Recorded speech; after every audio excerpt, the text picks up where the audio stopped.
right. All right, let me start by saying we're proud to announce this podcast, the Locked On Mavericks podcast, will continue throughout the offseason, 5 days a week on YouTube, the audio podcast platform, and pretty much every platform you can get it on.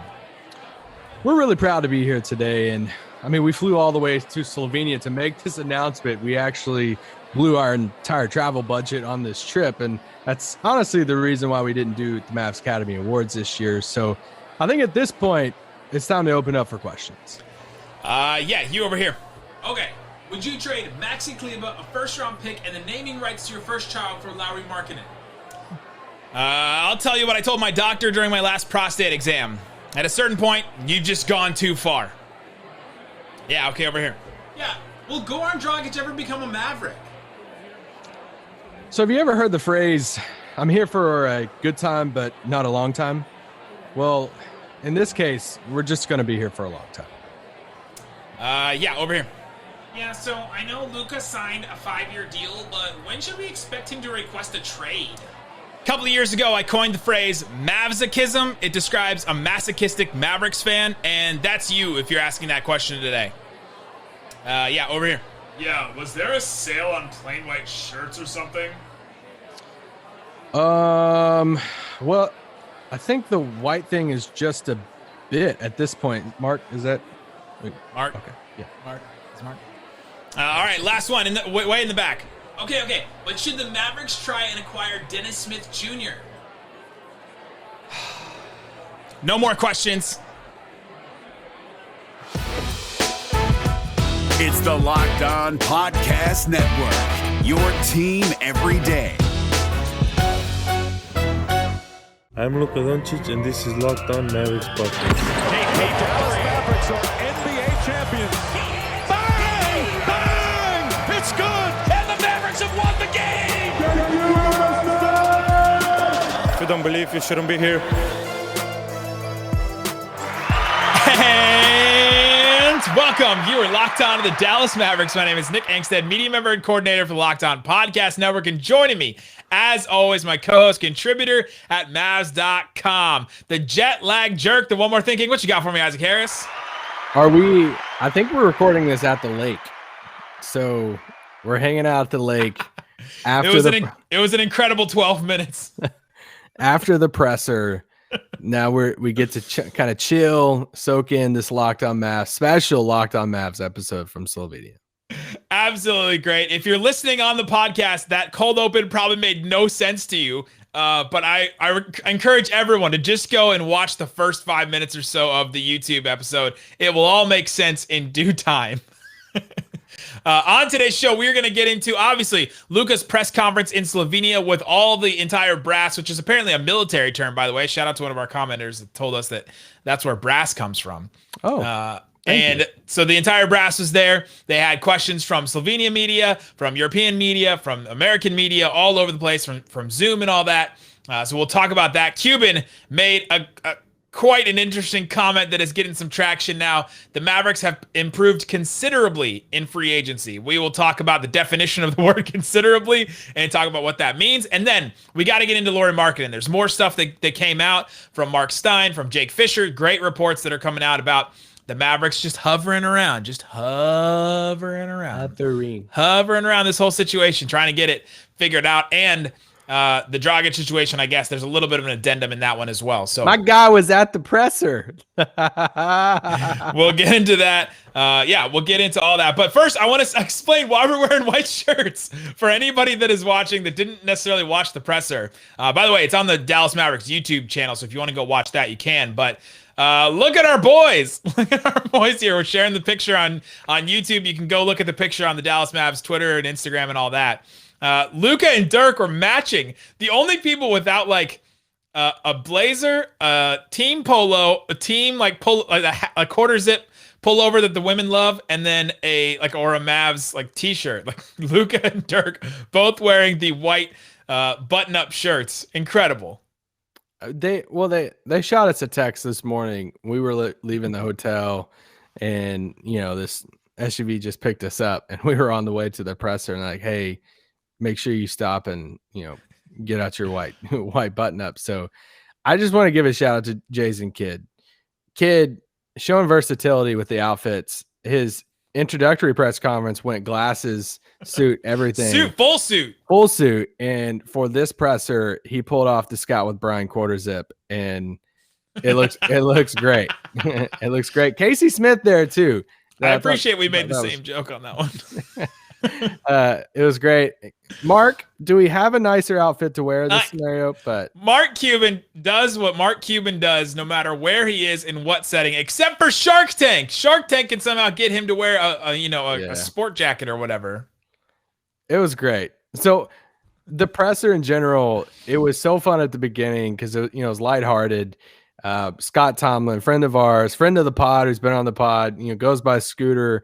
And, them just right off the top, Luka leaning in. Scooter, where are you? Thanks for coming to Slovenia. Cracking jokes. It was fun. And it was such a cool moment for obviously the franchise, but mainly for Luka Doncic, for his foundation, for all of that. But it had a Luka feel to it too, because there was laughter to it. It was fun. It was goofy. Like it was just a really, really cool moment. One of the goofy things is this clip I'm about to play. Talking about someone asked about Goran Dragic, if he's going to join the Mavericks eventually. Oh, this is my favorite part. I don't think we can say we don't want to get fined by NBA. Lucas says we don't want to get fined by the NBA. I laughed out loud when that reporter asked the question, and as they're saying it, I'm like, oh no, this is great. Yeah, Can't wait this for is not going to go well. And his face, he right before that, he looks over at Mark, and he's like, is that for me to answer? So, and then I saw somebody tweeted at us today a picture of Luka with, Goran, other teammates and stuff that were there in attendance. And I thought that was really cool too. I mean, you never know who you could run into at a presser like that.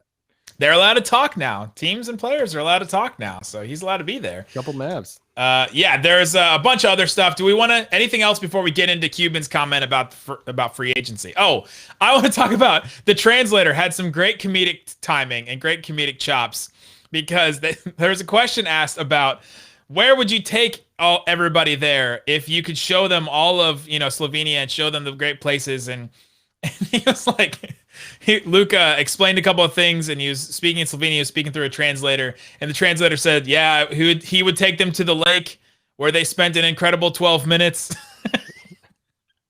which is like an ongoing joke from earlier. There is some fun stuff in the presser. I recommend it. Yeah, it was. He said something about Dirk in that answer, I think, too. He would go skiing. He's not good at skiing, but Dirk would enjoy it. Oh, he's not allowed to ski because of his NBA contract, but Dirk would enjoy it. There's all kinds of good stuff in there. So he took an answer about his money, first thing he would buy. He said he hadn't bought anything extravagant yet, but he said he would have to process it first. If I got $200 million, I would have to process it too, right? There's probably quite literal processing, and then there's probably like figuratively processing it in your brain at a certain point. So I know they're cliche type statements, but if you're a diehard Mavs fan and you've had any type of oh man, will Luka stay here? All this stuff. Listen to today. It makes you feel good seeing Luka talk about the Mavs that way. I know when he feels home. Yeah, feels like home. Saying just how he's interacting with Mark.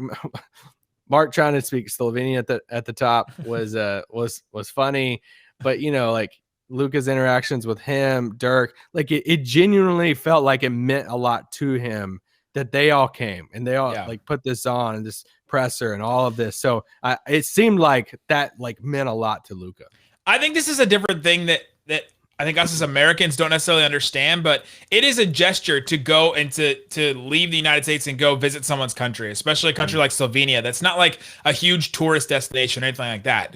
Correct me if I'm wrong in the comments, but I think it is a big gesture for them, and they're really proud. We're here now, so we're here now, and they're very proud to show off their country to us. And it's I think it's a good gesture, and I think it translates a little bit more to international players than it would to American players. I guess with Dennis Smith Jr. I think back, that's the most recent example for a Maverick where you think about when Carlisle went and visited him. I guess that was a cool thing, but I think it's different in the next level if you go, overseas and go to a place like that. And we had wine. The wine. I didn't grab that. I should have grabbed that, but Luka had a comment about chemistry that I thought was really interesting before we get to Cuban's comment. And he talked about chemistry, said one of the big things is the chemistry like we had in, with the Slovenian team, the Slovenian national team in the Olympics. And I think I took that comment and saying that basically the chemistry needs to be better. We need chemistry on this team to win and that kind of stuff. Asking what can the team do to get better next year kind of deal. I thought that comment was more like Luka is a leader, but I think Luka, there's a couple things he has to step up in to be like a leader that takes a team to a next level, to another level that can, just by pure leadership, can take a team higher and get them to a better place. He's kind of doing it by skill right now, which no fault to him, 22 years old, coming on a team with basically everybody's older than him, but everyone's older than him except for Josh Green, I guess, right? He's the only one that's not older than him at this point. So I think he has to learn how to be friends or to be friendly or to get along with Porzingis and other types of personalities he wouldn't necessarily get along with. And that's a thing that a leader has to do to relate to those different kinds of people that you don't necessarily have to do if you're the young guy coming up. You can just hang out with your crew, hang out with Salah, hang out with Boban, do that thing. I think this is a next level. And I kind of wonder if he realized that on the Slovenian teams. Like I'm the leader. I have to touch all these different people. I have to come across all these different people. And I think that would be a takeaway from that comment. Yeah. I don't want to say it's all Luka either. I think I just think it was a realization for him. Yeah. Yeah. I think it's a reminder too that like it matters who's on the team and the makeup of the team. And like, you need that. Yeah. You can have the best leader in the world and it could be that too. Still have some personalities on the team. I was giving him the benefit of the doubt that don't fully mesh, And so I think you can make the assumption. I read that quote too of saying like he went out of his way to answer that. He could have ended it in a short Luka fashion of, I think team chemistry is the thing, that means a lot. But he went on and expanded on, which Luka never really expands on any answer of saying, hey, when you look at Slovenian team, we had that. I think for the Mavericks, we need that too.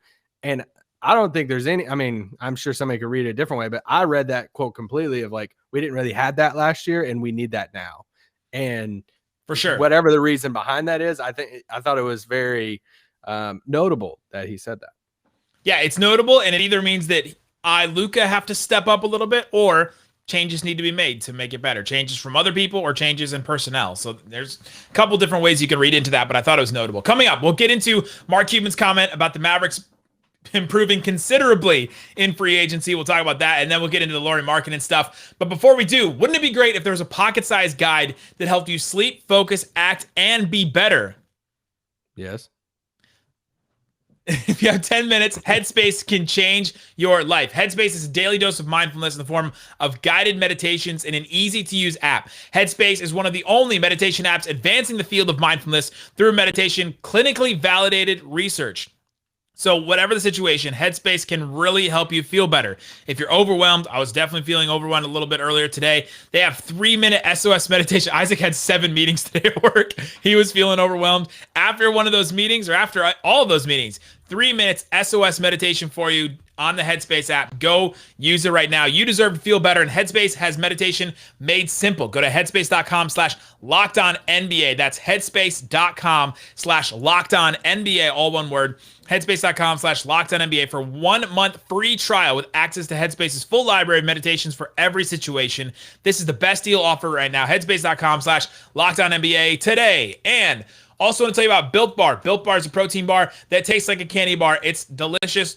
We like them. They still have the Rocky Road. It is a short time window for you to still order this new bar. It has marshmallows, almonds. It's going to be great. I guarantee it. 150 calories, 17 grams of protein, 6 grams of sugar in a bar covered in 100% chocolate with marshmallows in it and all that. You are not going to want to miss out on this. You can also, if you're trying it for the first time, which I had a listener reach out and say that they tried Built Bars for the first time. They got the mix box, and he said, I cannot get them away from my wife quick enough. She keeps taking them and stealing them, and that will happen. It has happened to our hosts where the kids will take them, your spouse will take them, your partner, whoever.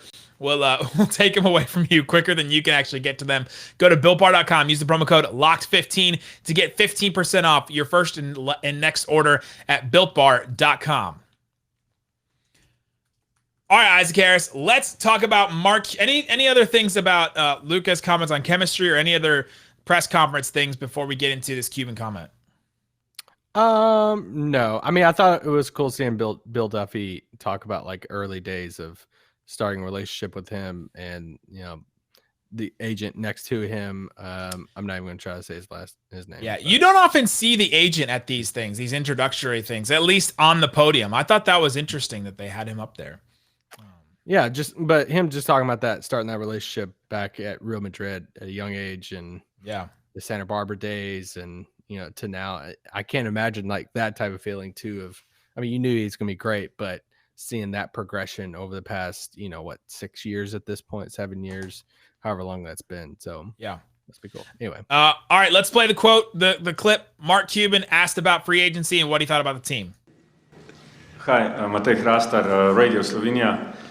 Maybe to Mr. Cuban, maybe to Mr. Kidd, how happy are you with your haul in free agency? We're happy. We're excited. Yeah, I think we've improved our team considerably. I think if you watched how Slovenia played and Luka's ability to find open shooters and play a team game, I think we've got a lot of that. I know Jason's excited, Nico's excited, we're all excited, but and Luka as well, going forward.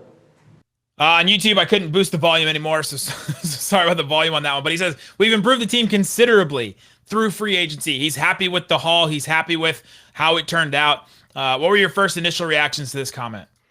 So I went to Google, and I was like, I want to know the exact definition of considerably.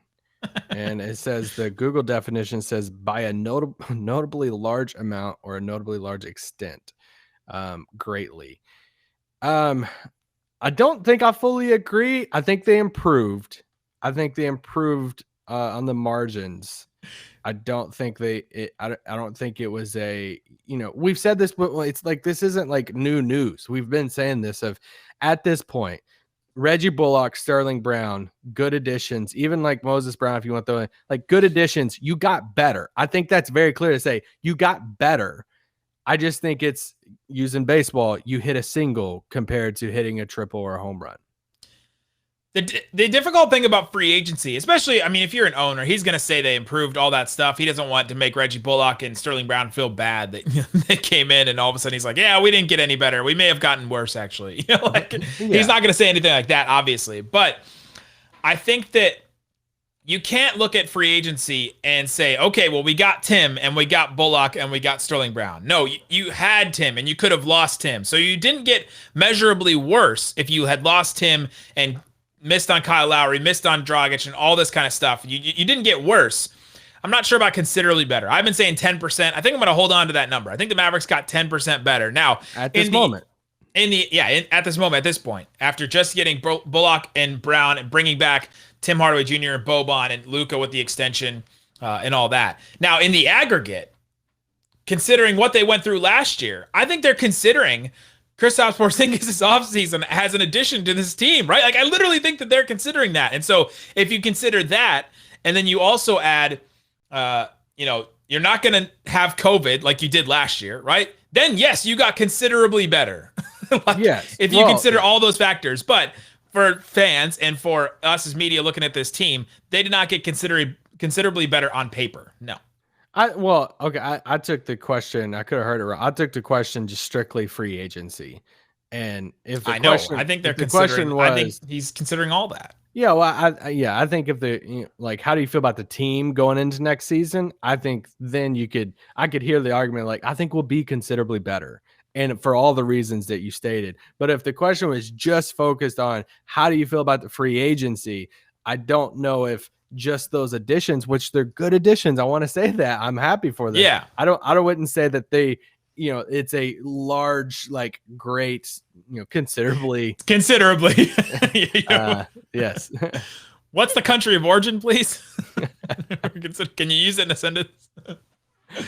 The Mavericks have improved, are considerably better. Marginal. Yeah, so I'm holding on to 10%. I don't think that's considerably. That it's it's semantics. Literally, it's literally semantics at this point. If he didn't say the word considerably, no one, like, we're not even talking about it right now. If he just said we improved or we got better, it's totally fine. Well, like, if the answer was like, yeah, we were happy with the offseason so far. You know, we added a couple good players. You know, we feel like we improved, and yeah, we're excited about this season. You know, no one bats an eye to that. No, yeah, that's the. But when he said considerably, then everybody, you know, Mavs fans go freak out. So it's hilarious that we just found 5 minutes of content based off of one word that Mark Cuban said. And if he hadn't said that one word, we wouldn't have talked about it at all. I just think that's funny. Sometimes our jobs are really dumb. And I like it. Yes. So that's where we are in free agency. But like you alluded to earlier, free agency is not done for the Dallas Mavericks. There was all kinds of different talk and stuff from Marc Stein about the Mavericks' interest in Lauri Markkanen. They are still hovering around the Lauri Markkanen thing. They're trying to figure out this whole thing with a sign and trade with a third team and all this. A couple reports from Jake Fischer, who I think has elevated himself after this offseason to great offseason, yeah. To somebody that we trust with Maverick stuff. He got the Sterling Brown thing right. Stuff. Yeah. League stuff in general. Jake Fischer on Bleacher Report, go read his article. The article is titled like DeMar DeRozan or something like that. So it doesn't have Dallas or anything in the title, or Lauri Markkanen, sorry. Dallas, New Orleans, Boston, and Minnesota have all shown interest in signing Markkanen to deals worth around $15 million in average annual salary, sources say. But the Bulls are seeking a first-round pick in exchange for helping facilitate the transaction.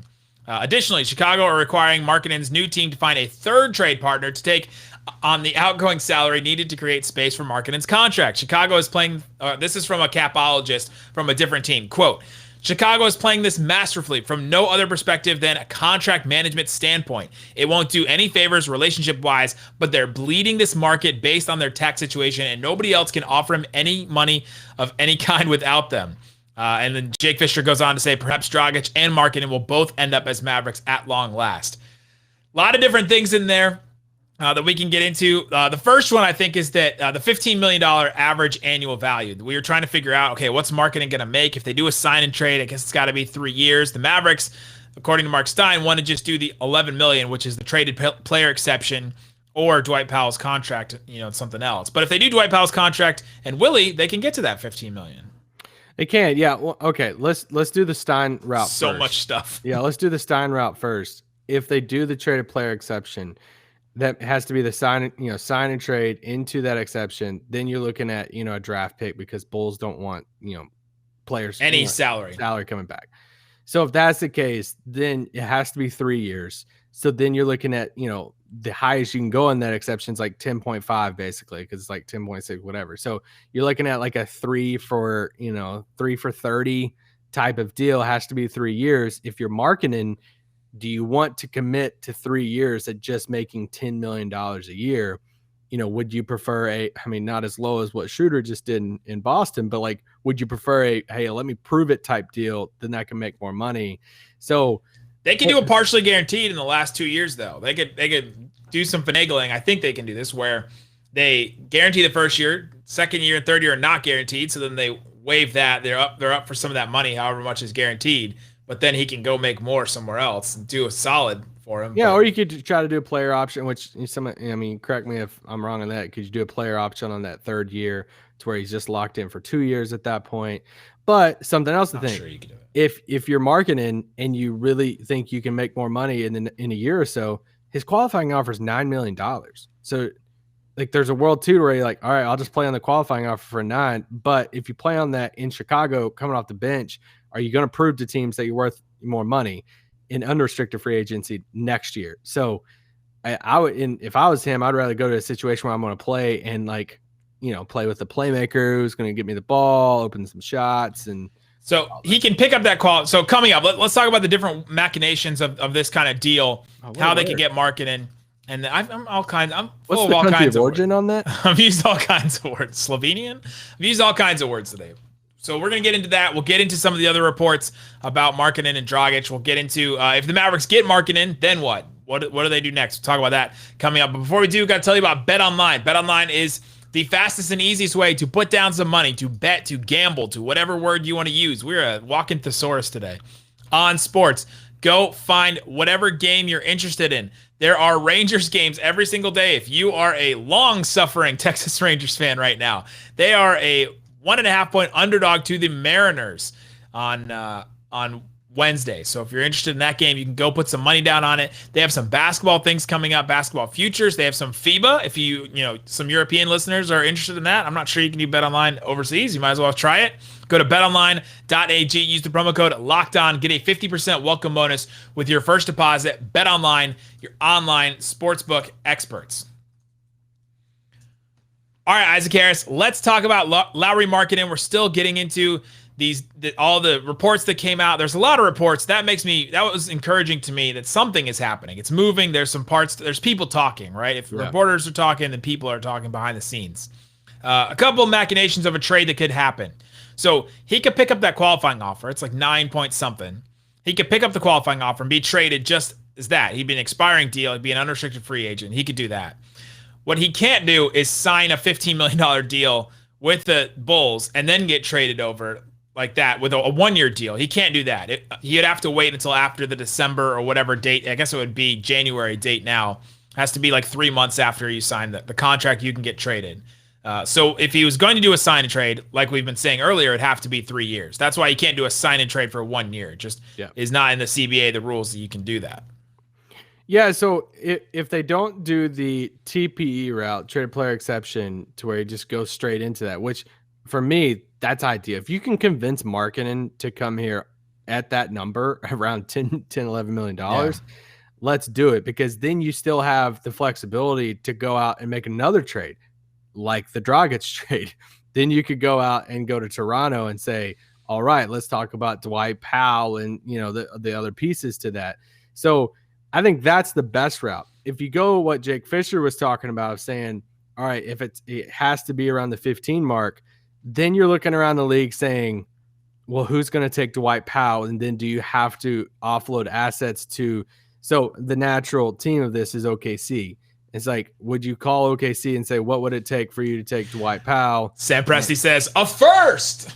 I know, but that's like Chicago needs something in this deal too. So, I mean, then you're getting into how many assets for Markkanen, and at that point, you're eliminating any chance that, unless Dragic does get bought out and you get him just on a minimum, you're eliminating any type of like bigger trade for a Dragic, Terry Rozier, Ricky Rubio type of deal at that point. So that's that would be a little bit more difficult if it's that type of sign and trade. And that's why this capologist said Chicago is playing this masterfully. They're trying to get assets. They're trying to not take contracts. They're like, all right, Dallas, you do the legwork. Dallas, if you want Markkanen, you do the legwork. Find the third team. Find or Markkanen, go find the third team. Your agent, go find the third team, right? Like, you guys figure out. Who's going to take the money and who's going to give us assets. Who's going to give us stuff and who's going to get the stuff we don't want. And what were the other teams that Fisher said? New Orleans, Boston, and Minnesota. Okay. I wonder where Boston stands on that now, like what salary they could even put in that. I don't think they're giving up Marcus Smart for Markkanen. Could be wrong on that, but I don't know what other salaries they could do with that. Minnesota, I guess it gets intriguing. New Orleans obviously has a traded player exception that's around 17 that they could take Markkanen into. But I think if you're Dallas, Dallas's pitch is what Stein's saying. It's like the perfect scenario in this. If you want Markkanen, and honestly, like if you have a traded player exception that a lot of teams don't even use half the time, it feels like that they just, Oklahoma City just wasted, or not wasted, but they just let expire $27 million traded player exception. Like it happens all the time. Yeah, and people hype these things up all like, oh, cool, we got this, exception. We can get a player for free. Exactly, and it doesn't work that way. But if you could take that and you can absorb a 24-year-old Markkanen into that at around $10 million a year, sign me up for that. Like I would do that in a heartbeat. The problem is it's not that simple and it's not that easy. But if it was a 1-to-1, so you just trade with Chicago, the traded player exception, and you had to send a first-round pick for Markkanen, would you do it? Not unprotected. We were talking about this before.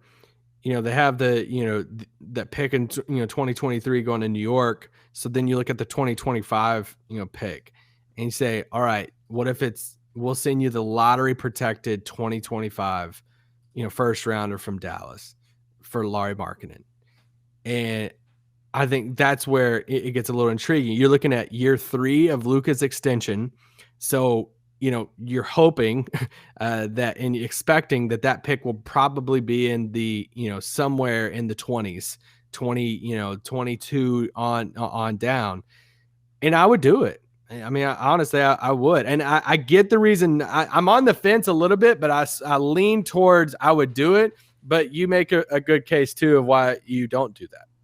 Yeah, I'm looking at, and if you're watching on YouTube, and if you're not, you can go to Real GM. They have this future draft picks owed to teams. They have them all laid out till 2028, which is the earliest or the latest that someone can trade a first round pick because of the 7-year rule right now. And so if you're watching this, you have these are the first round picks the Mavericks have and can trade out. It gets a little complicated because they own their pick in 2022, but you can't trade it because you can't trade first round picks in consecutive. How many CBA rules have we referenced in this podcast? You can't trade it ahead of time, but on draft night, if you on draft night, you can make the pick and then trade it. That can actually happen, but you can't trade it ahead of time. So we'll have to wait for that. The 2023 pick is owed to New York if it's 11-30, which we assume it's going to be unless something tragic happens to Luka. It will not be in the top 10. So then if that pick's not settled, though, it's 2024 or 2025. And so the Mavericks could trade the 2025 pick if they settled that deal with the Knicks and said, all right, we'll take the protections off. You can get this, or we'll take the rollover, whatever, protections or whatever off, and you'll get the pick in 2023 no matter what. Then they can trade 2025. But they could go ahead and trade 2027 if they wanted to, 2026, or just say future first and settle it, later, or settle it, with a clause or whatever. But the reason why I'm leery about trading a first round pick for somebody like Lauri Markkanen is that in a couple of years or next year even, the Mavericks are going to want these future picks, maybe even this upcoming draft. They're going to want a couple picks to be able to package with Porzingis, with Tim Hardaway Jr., with somebody to go get your next big guy. Like, that's the next avenue for the Mavericks. They're not going to have max cap space for a while, and it's probably a good thing because they have not done well with the max cap space in 2019 and 2021. So to trade, but they've done well in trades, which this is a different front office, but they're going to want 2 or 3 first-round picks to go get that big bona fide mega star. And so if you trade a pick for Lauri Markkanen, all of a sudden it makes it more complicated to make a deal like that later. And so you're like, okay, we'll want to take a swing on talent right now. Sure, but then that cuts you off at the knees a little bit later if you want to actually make a huge move after Luka makes the Western Conference Finals and says, all right, I want to make the finals. We want to get the bona fide star in here. Somebody wants to come to Dallas, and the Mavericks don't have enough assets to make it happen. It's the way this game works a little bit. You have to spend assets to get actual good players. I understand that. But I don't think Lauri Markkanen projects out to be that bona fide star. So why use a pick like this if you could wait and use it a little bit later? So that's just why it gets complicated. If the Mavericks didn't owe a pick to the Knicks, I'd be for it. I'd be like, yes, go ahead and trade that pick. You can make it work later. You can trade other future firsts to get a guy later. But right now, the way that it's set up, they'd have to finagle some stuff to make it happen.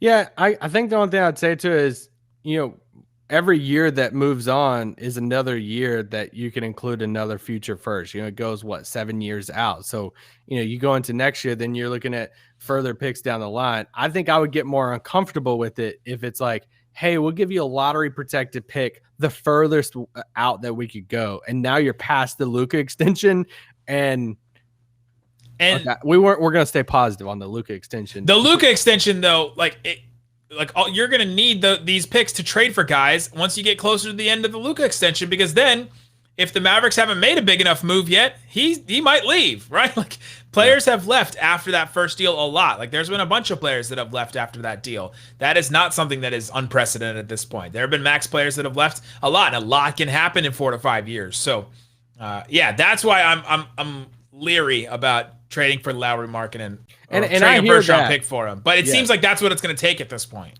Yeah, and I hear that, and I 100% hear that case. And I'm not. That's why that is what keeps me in the middle. Some of that, but there's also this. There's also this paralysis of it of like, okay, well, now we just can't do anything. We can't move because what if that next star? And it's like, okay, well, how many star players are you getting right now just for draft picks? You have to include other Drew Holiday. They just got him for nothing but draft picks. But didn't they have to it happens. Like 8? Didn't they have to do like a ton? They did swaps and stuff. The Mavs can do that. Yeah, okay. I'm just saying it happens. They just James Harden just got traded for like 3 first-round picks. Yeah. Right? It happens. If a guy demands a trade to the Mavericks, wants to play with Luka, you can make it happen later. So I just feel like we can't hit that larger amount because we have the 23 thing lingering over us. So then we can't do 2024. So then it's not yet. Yeah, but and especially not if they send a future first for Lauri Markkanen, right? Like you're especially stuck with a future trade for a superstar if you do that. So yeah, but makes it even more complicated. Best case scenario right now, you pull off the Markkanen sign and trade, and you go get your secondary ball handler. Yeah, you convince them to do something like the traded player exception plus like I don't know Tyrell Terry or Josh Green or something like that. Like that's your first round pick kind of deal. And then you take Dwight and Willie and whatever else to Toronto and trade for Dragic. Or Dragic gets bought out and he comes to the Mavericks. Yeah, so basically if they do the sign and trade for like Lauri and he doesn't go into the TPE, then the only way you're getting Dragic to that point is probably through the buyout. But if he goes in through the TPE, then that's the thing that leaves the door open for all kinds of other trades. Because then you can, if they want to pursue somebody else, like if you're telling me right now that sometime over the next 3 to 4 weeks they landed Markkanen and like Terry Rozier, which we haven't heard anything about him. I just talk about him because it's just your guy expiring contract and I love it. Like that's the type like, okay, we judged this Mavs offseason, 3 weeks ago, and they walked away with Markkanen, Rozier, Reggie Bullock, Sterling. Like that's a pretty good offseason. Not the same thing as adding Kyle Lowry, but that's still a pretty good offseason at that point. Pretty good offseason. A lot more to talk about. We'll have more. I'm sure there'll be more reports. Stick with us, Locked On Mavericks. Thank you for making us the first listen of the day. Go listen to Locked On NBA or the Raptors podcast about the Dragic situation. Go listen to the Bulls about the Lauri Markkanen situation. All kinds of good shows. Guys, thanks so much for listening to Locked On Mavs. Peace out. Boom.